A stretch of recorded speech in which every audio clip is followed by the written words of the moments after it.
आदाब नाज़रीन, आप देख रहे हैं सलाम दक्कन। केरल में बारिश थम चुकी है, सैलाब का असर भी कम होने लगा है, लेकिन सैलाब से बर्बादी की तस्वीरें अब केरल में साफ देखी जा सकती हैं, दिखाई दे रही हैं। लोग घरों को वापस तो लौट रहे हैं, लेकिन घरों में सिर्फ बर्बादी ही नजर आती है। सारा सामान तहस नहस हो गया है। शहर की गलियों में अब भी पानी भरा हुआ है, गंदगी और कीचड़ का अंबार है। अब भी सैलाब में फंसे लोगों को राहत पहुंचाने का काम चल रहा है। अगर हम अलेप्पी की बात करते हैं, वहां पर सनातन धर्म कॉलेज को पूरी तरह से रिलीफ मटेरियल कलेक्शन सेंटर में तब्दील कर दिया गया है। केरल की पल पल की खबर आपको जी सलाम के जरिए पहुंचती रही है और पहुंचती रहेगी। जी सलाम की टीम ग्राउंड जीरो से आपको केरल की जो तस्वीरें, अनदेखी तस्वीरें हैं, वो दिखा रही है। तो रिलीफ का जो काम है वो तेजी से जारी है, लेकिन घरों की हालत आप देख सकते हैं पानी कुछ उतरने के बाद क्या है।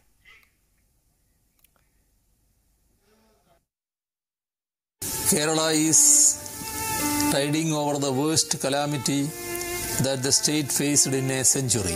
The intensity of the calamity and the losses suffered thereby are unparalleled. We can rebuild Kerala. Your contribution, however small, will go a long way in achieving this goal. Please contribute to the Chief Minister's Disaster Relief Fund. We shall overcome. Alleppey का ये कोटनार इलाका है और ये इलाका पूरी तरीके से जलमग्न हो गया है बाढ़ की वजह से। देखिए, लोगों के घरों में अब भी पानी, जिधर भी आपकी नजर जाएगी सबके घरों में पानी भरा हुआ है। सब अब इस कोशिश में लगे हैं कि घर का जो पानी भरा हुआ है उस पानी को बाहर निकाल सके, और ताकि उन लोगों को, जो लोग यहाँ रह रहे थे, जो अभी राहत कैंपों में उनको शरण लेना पड़ा है, उन लोगों को यहाँ अपने घर वापस फिर से आ सकें। ये कोटनार जो ये इलाका है, इस इलाके के बारे में ये बताते हैं कि सबसे ज्यादा, अभी सोचिए, अभी इतने दिन बीत जाने के बाद भी बाढ़ की स्थिति, पानी की स्थिति ऐसी है, तो जब बाढ़ अपने भयावह रूप में होगा उस वक्त क्या स्थिति रही होगी। लोगों ने अपनी जिंदगी बचाई, बस यहाँ से किसी भी तरीके से निकलकर। यहाँ आसपास के इलाके में हाउस बोट्स बहुत थे, उन लोगों ने सबसे पहले मदद यहाँ पहुँचाई, और उसके साथ सबसे पहले यहाँ जो लोग उसके बाद भी फंस गए थे उन लोगों ने यहाँ उनमें से सबसे ज़्यादा मछुआरों की स्थिति जो है वो काफ़ी इसमें इम्पॉर्टेंट थी। मछुआरों ने लोगों की ज़िंदगी बचाई और इस तरीके से लोग यहाँ से निकलकर अपने घरों से अपनी जान बचाई है। कैमरा पर्सन जयदीप के साथ संतोष कुमार, जी मीडिया। इधर वजीर दिफा निर्मला सीतारमण ने आज कर्नाटक के सैलाब मुतासिर इलाके कोडागू का दौरा किया। कोडागू में बारिश, सैलाब और लैंडस्लाइडिंग की वजह से काफी नुकसान हुआ है। निर्मला सीतारमण बारिश से हुए नुकसान का जायजा ले रही थी। जबरदस्त बारिश की वजह से यह पूरा इलाका पानी में डूबा हुआ है, जिसमें कि दर्जन भर लोगों की मौत हो गई थी। घर, दुकान और सड़कें बारिश की वजह से टूट गई हैं। कर्नाटक के समाजी बहबूद के वजीर प्रियांक खड़गे ने कोडागू में नुकसान की भरपाई के लिए 25 करोड़ रुपए की इमदाद का ऐलान किया है। कोडागू का दौरा करने के बाद निर्मला सीतारमण ने कहा कि सड़क के हालात पर चर्चा करने के लिए वो वजीर ट्रांसपोर्ट नितिन गडकरी से मुलाकात करेंगी और हालात की एक रिपोर्ट वजीर आजम को भी सौंपेंगी। सीतारमण ने कहा कि वो कर्नाटक से रुकने पार्लियामेंट हैं और कोडागू जिले के लिए अपने लोकल एरिया डेवलपमेंट फंड से 1 करोड़ रुपए की मदद की पेशकश भी करना चाहती हैं।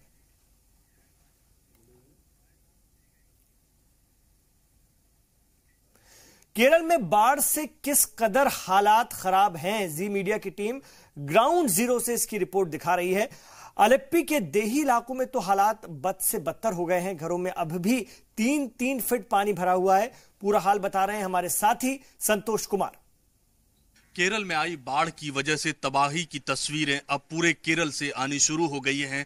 सड़क मार्ग फिर से स्थापित किया जा चुका है, जिसकी वजह से कई इलाकों में जहां पहुंच पाना मुमकिन नहीं हो रहा था, उन इलाकों में अब पहुंचा जा सकता है। इस वक्त हम लोग एलेप्पी में हैं। एलेप्पी भी एक ऐसा इलाका था जहां की बाढ़ की वजह से बहुत अधिक प्रभावित हुआ था। ये देखिए, एलेप्पी का अब भी पानी उतरने के बाद भी घरों में पानी अभी भी है, और जब पानी का लेवल थोड़ा सा नीचे उतरा उसके बाद यहाँ लोग अपने अपने घरों की सफाई कर रहे हैं, कोशिश कर रहे हैं एक बार फिर से जो जिंदगी पटरी से उतर गई थी उसे लाया जा सके। देखिए, अभी भी घुटनों भर से ज्यादा यहाँ पर पानी है, और इस पानी की, क्योंकि अब लोगों को, जितने भी लोग थे वो सभी राहत कैंप में रह रहे थे, अब उन लोगों को जब लग रहा है कि पानी का लेवल थोड़ा नीचे हुआ है तो घर की सफाई की जा सके और उसके बाद फिर ये अपनी जिंदगी को फिर से पटरी पर ला सकें।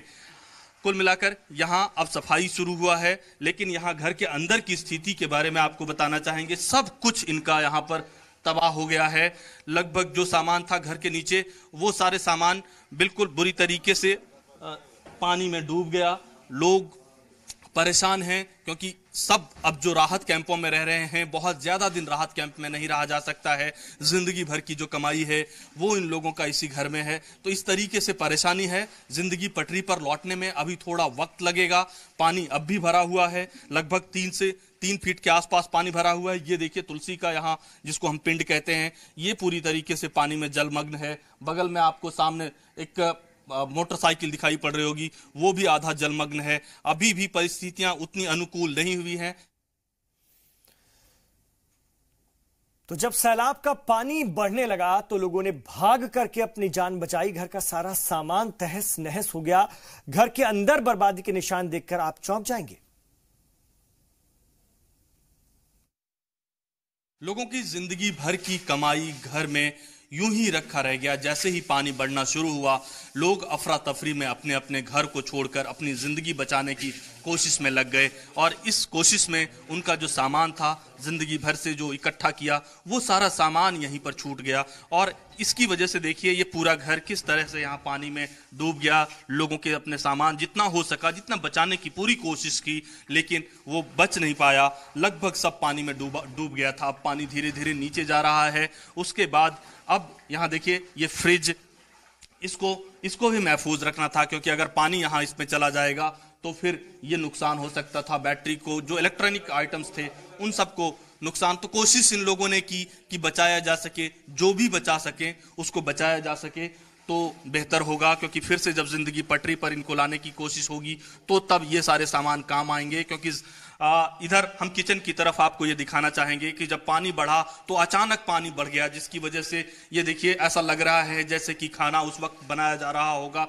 और ठीक पानी को अनुभव जैसे हुआ कि पानी बहुत ज्यादा बढ़ रहा है, यहां से निकलना ही बेहतर ऑप्शन है, तो लोगों ने अपने खाने पीने के जो बर्तन हैं उसको उसी तरीके से चूल्हे पे चढ़ा हुआ छोड़कर यहां से निकल जाना ही बेहतर समझा। बर्तन देखिए बकायदा अब किस स्थिति में लोग, अब भी पानी क्योंकि भरा हुआ है, और जहां तक आप देखेंगे ये स्लैब जो है वहां तक पानी भरा हुआ था। इस घर के मालिक हैं शिब्बू भाई। शिब्बू भाई, ये बताएं कि जब पानी बढ़ गया तो उसके बाद आप लोग क्या सब सामान ऐसे ही छोड़कर चले गए? नुकसान बहुत हुआ? पूरा सामान गया, वो फ्रिज, टीवी, इलेक्ट्रिक आइटम सब गया। और मेरे को मिनिमम 4-5 लाख का लॉस है पूरा। मेरे को नया पूरा सामान लेके आएगा। तो पानी जब बढ़ गया उस समय आप लोग कहाँ थे? कैसे पता लगा कि पानी बढ़ रहा है? क्या अचानक देखा या सो रहे थे कुछ इस तरीके से अचानक पानी बढ़ गया? पानी आते तो मेरा एक फैमिली का उधर का रिलीफ कैंप पे जाता है, और दूसरा मेरा पापा भाई का इधर का मेरा हाउस बोट में ऊपर आते हैं, हाउस बोट का ऊपर है। तो इनका अपना हाउस बोट भी है। इस वजह से यहाँ से जैसे ये निकले पानी बढ़ गया, उसके बाद इन लोगों ने सबसे पहले अपने, क्योंकि हाउस बोट फ्लोट कर सकता है, तो हाउस बोट में शरण लिया, और उसके बाद दूसरी जो फैमिली इनकी थी उनको इन्होंने राहत कैंप में भेज दिया ताकि वहां पर वो महफूज रह सकें। तो इस तरीके से बाढ़ की वजह से लोगों ने अपनी जिंदगी तो बचाई, लेकिन जिंदगी भर की कमाई गंवा दी। कैमरा पर्सन जयदीप के साथ संतोष कुमार, जी मीडिया, LFP। और इस वक्त हमारे रिपोर्टर संतोष कुमार हमारे साथ जुड़ गए हैं केरला से। इस वक्त वो हमारे साथ हैं, उनसे बात करेंगे, फोन लाइन पर हैं। संतोष, इस वक्त आप केरला में कौन से हिस्से में अब पहुंचे, क्योंकि आप लगातार मूव कर रहे हैं यहाँ वहां और लगातार हम तक खबरें भेज रहे हैं, और खासतौर से दूर दराज के उन इलाकों में आप जा रहे हैं जहां हालात बेहद खराब है। अभी आप कहां हैं और वहां की ग्राउंड जीरो रिपोर्ट क्या है? हम लोग एर्नाकुलम में हैं। एर्नाकुलम इलाका, और एर्नाकुलम में भी बाढ़ बहुत ज्यादा आई थी। इस वजह से लोग बहुत परेशान थे। कई एर्नाकुलम के आसपास के जो इलाके हैं वो आइलैंड की तरीके से है, और अब भी वो आइलैंड के तरीके में ही है, क्योंकि पानी जरूर कम हुआ है।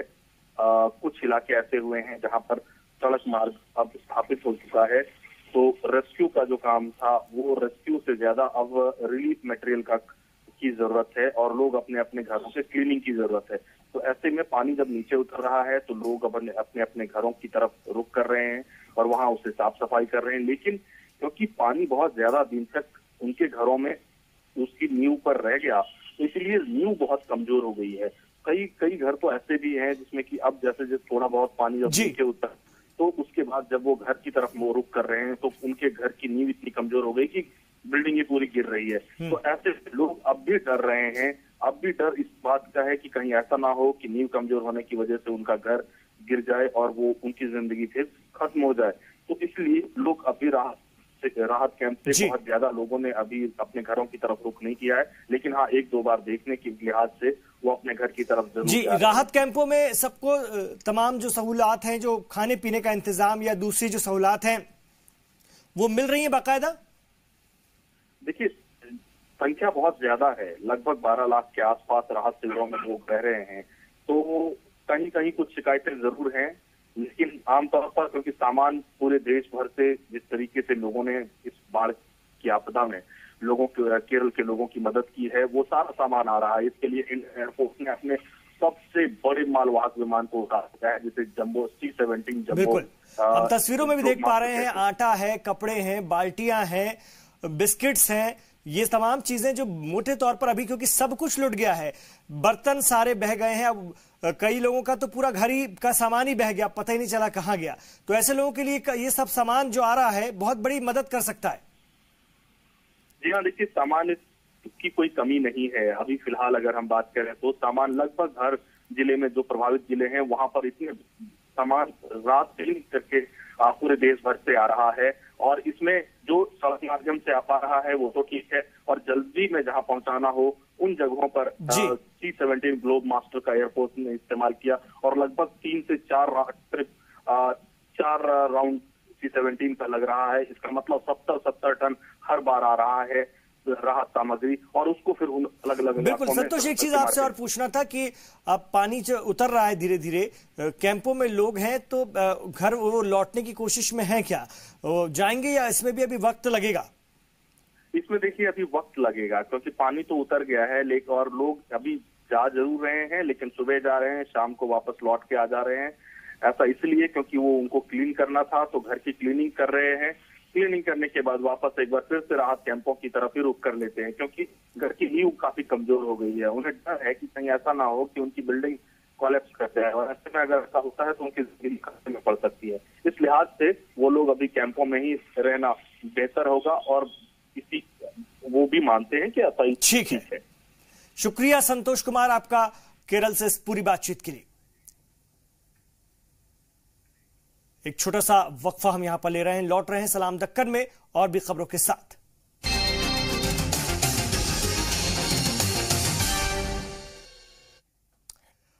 आप देख रहे हैं सलाम दक्कन। केरल इस वक्त कुदरत की आफत से जूझ रहा है। यहां पर लोग सैलाब बारिश से परेशान हैं, लेकिन बावजूद इसके अपनी इंसानियत नहीं खो रहे हैं। यहां से कभी मस्जिद में सैलाब मुतासिरीन को पनाह देने की तस्वीरें आती हैं तो कभी मंदिर में नमाज की खबर आती है। देखिए हिंदुस्तानी भाईचारे का पैगाम देती केरल के त्रिशूर से यह रिपोर्ट।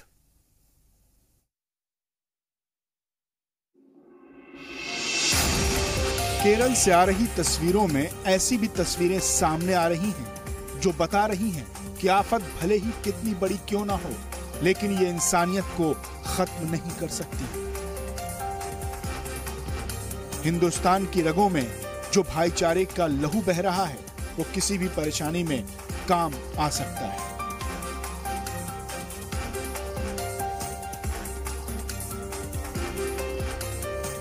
जी हाँ, ये तस्वीरें हैं केरल के थ्रिसूर की, जहां ईद की नमाज अदा की जा रही है। लेकिन इस तस्वीर से अहम बात यह है कि ये नमाज किसी मस्जिद या ईदगाह में नहीं बल्कि मंदिर में पढ़ी जा रही है।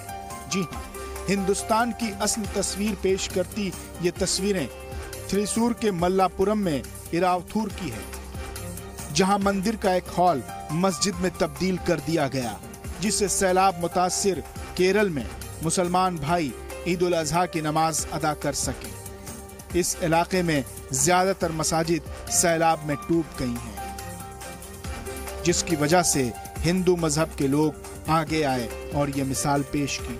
यह इलाका केरल के सबसे ज्यादा सैलाब मुतासिर इलाकों में है। इन लोगों का कहना है कि ईद की नमाज के लिए ये जगह ढूंढ रहे थे, जिसके बाद इनसे मंदिर में नमाज पढ़ने की पेशकश की गई। इतना ही नहीं, मंदिर में मुसलमानों के लिए दीगर खुसूसी इंतजामात भी किए गए थे। वजू के लिए पानी का इंतजाम किया गया। तकरीबन 200 नमाजियों ने यहाँ नमाज अदा की। वहीं मल्लापुरम की जामा मस्जिद को भी राहत कैंप में तब्दील किया गया, जिसमें 17 हिंदू कुनबों ने पनाह ली थी।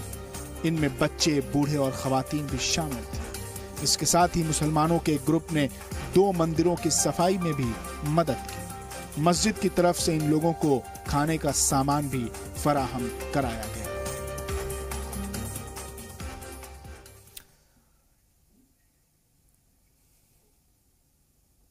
और अब खबर कर्नाटक से, जहां पर कांग्रेस के बाद अब जेडीएस में भी मुस्लिम लीडरान वजारत का मुतालबा कर रहे हैं। कांग्रेस के सीनियर लीडर जफरुल्लाह खान ने बताया कि कुमारस्वामी अक़लियत वजीर आला हैं। उन्होंने कहा कि कुमारस्वामी आने वाले दिनों में एक मुस्लिम नुमाइंदे को अपनी काबीना में जगह जरूर देंगे। वाज़ेह है कि इंतखाबात के बाद कुमारस्वामी पर मुसलमानों से नाराज होने के इल्जाम भी लगते रहे हैं। जफरुल्लाह खान ने वजाहत पेश की कि सीएम मुसलमानों से नाराज नहीं है। वाज़ेह है कि हुकूमत बनने के बाद पहली मरतबा जेडीएस के अक़लियती लीडरान ने प्रेस कॉन्फ्रेंस करके अपने ख्यालात का इज़हार किया है।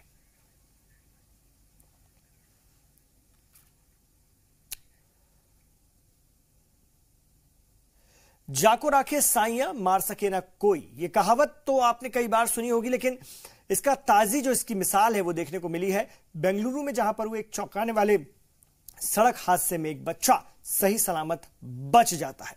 आप भी देखिए ये खबर। बेंगलुरु के नेल मंगला में चौंकाने वाला हादसा सामने आया है। हाईवे पर 2 बाइक टकराई, लेकिन हादसे के बाद भी बाइक चलती रही।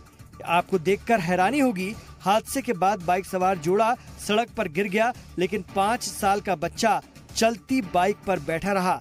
टक्कर के बाद भी बाइक नहीं गिरी। सड़क हादसे के बाद तकरीबन 300 मीटर तक बाइक चलती रही। गनीमत ये रही कि बाइक हादसे में 5 साल के बच्चे को कोई चोट नहीं आई। बच्चे के वालिदैन मामूली तौर पर जख्मी हुए हैं। हादसे के बाद दोनों को अस्पताल ले जाया गया। बेंगलुरु के नेल मंगला में बाइक हादसे का वीडियो एक पुलिस एहलकार ने ट्विटर पर पोस्ट किया, जिसके बाद सोशल मीडिया पर वीडियो वायरल हुआ।